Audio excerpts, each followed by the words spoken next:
L-20 sena tal-Ikirix minn April fuq 1.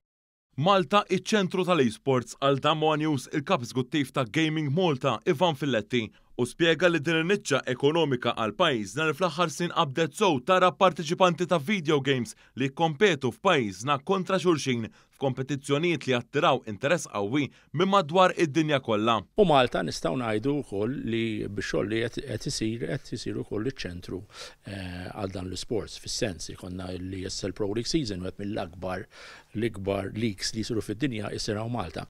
Fit-tmiem il-ġimgħa li għaddiet fil-fatt saret kompetizzjoni simili lokali li ġibdet lejha atleti u udjenza tal-esports internazzjonali. Filletti spjega kif kompetizzjonijiet bħal dawn huma importanti ħafna l-pajjiżna għax anke jattiraw jew iħajru turiżmu speċifiku. Dawn il-tournaments is-sabiħ tagħhom huwa li huma trasmessi internazzjonalment.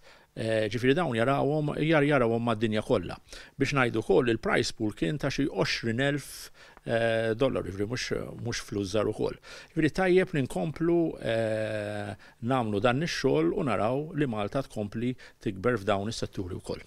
F'kumment li għadda lil One News l-on-site manager tal-istess kompetizzjoni fit-tmiem il-ġimgħa Kerstin Kirkop spjegalna li l-avveniment rassem ta' 30 kompetitur internazzjonali waqt li mal-100 persuna ġew speċifikament minn barra apposta lih. F'attività bħal din bosta Maltin ikunu involuti inkluż fit-tħejjiet u anke meta dan iseħħ. Allura se nkomplu bl-istrateġija li għandna flimkien mal-Ministeru tal-Ekonomija naħdmu fit biex naraw li qed naraw ukoll li fi żmien snin li ġejjin dan għall-inqas ikun 1% tal-GDP ta' Malta, ġifieri qed naraw ma' l-2500 impjegat, 3000 impjegat.